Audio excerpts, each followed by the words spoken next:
Let's start this with a prayer. Dear Father, I thank you for this opportunity to be used as a vessel to let your people know that you are available, able, and ready in the name of Yeshua from Nazareth. So, we're going to cut this bread, but I took a break on day 5 and 6 because I was really living this. So now it's day 7. So we'll go through 5 and 6 and then we'll end at day 7.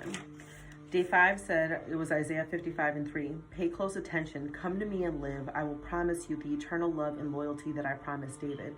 Now, what I want you to understand is that when you're reading stories or psalms or just anything, think in your head like the Most High really could be talking to you.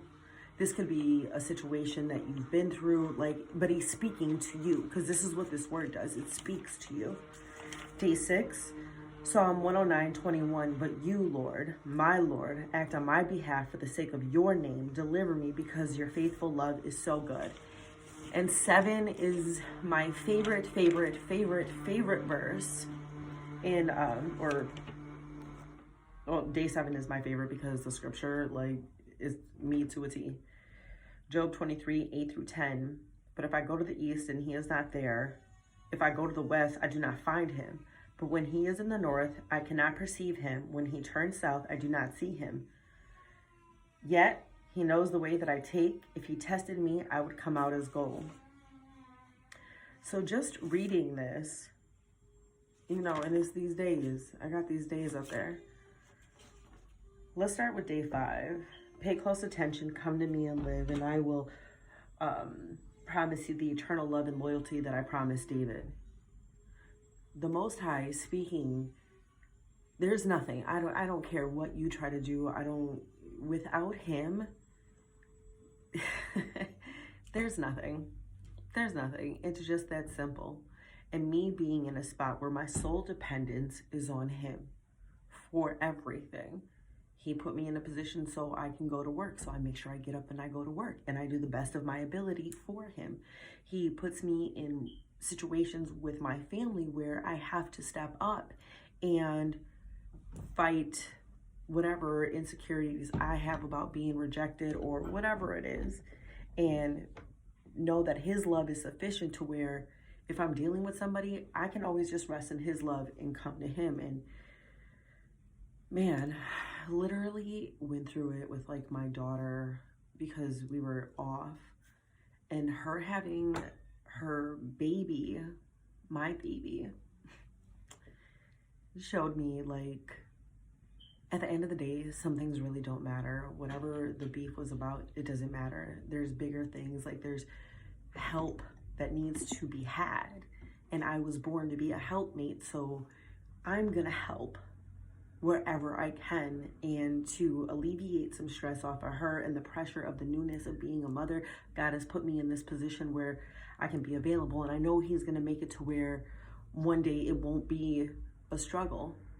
I mean, with having to balance work or whatever, but doing his work and him taking care of everything else. So I had to come to him and I had to pay close attention to what he was telling me.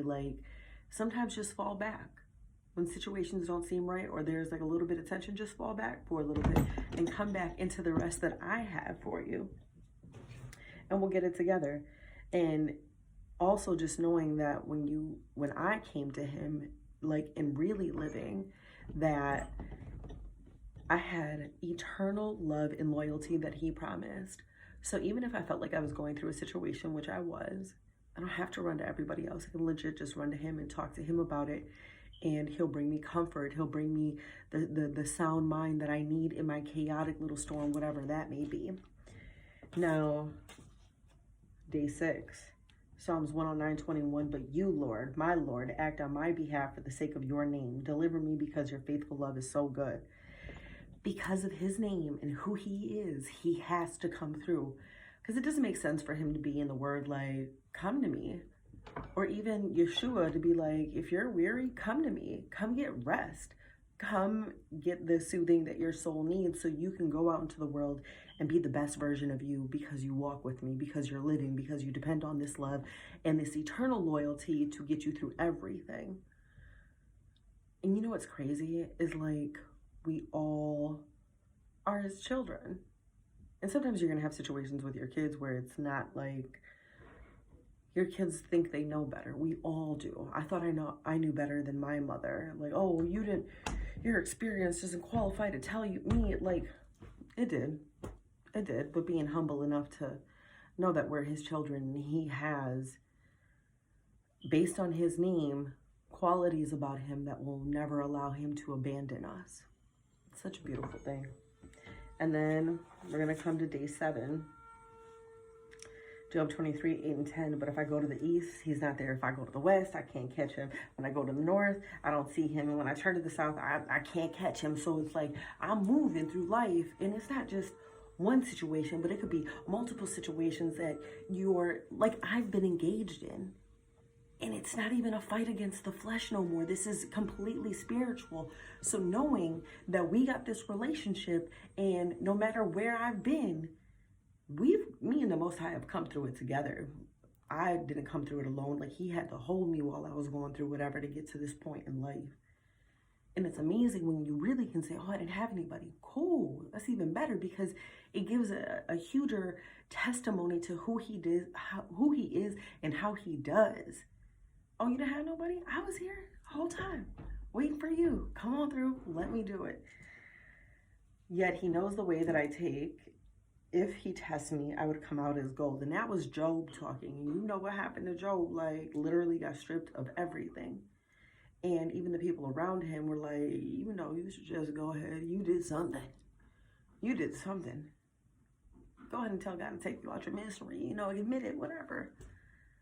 But Job being like, no matter where I go, and even if I can't see him, I know he's doing a work. And because we got this relationship and it's built on trust and commitment and loyalty and love, no matter what I go through, I done been through the fire. I'm going to come out as gold.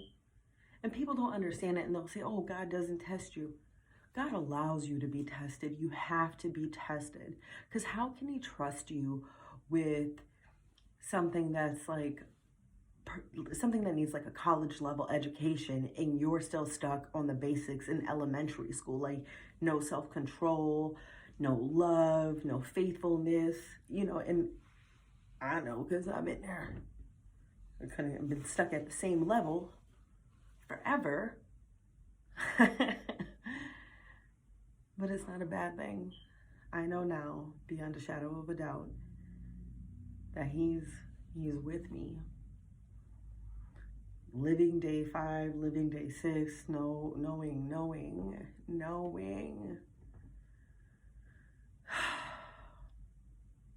He's always going to put me up on game about everything, because I trust him, because I confide in him, because I run to him when I'm wrong. I run to him when I'm right. I run to him when I'm happy. I run to him when I'm sad. I run to him about everything, and that's what he wants. And I don't think that we get that, like, because we've never really had that. Like, we have it with some people, but there's conditions. I'll love you until you do this. Or I'll love you, but I can't love you this much because of this religion that I have. Or I love you, but I can't be seen with you because of the type of work that I do. Most High is not for any of that. Literally. Come on through. Catch it. And know he's here. Holla at him.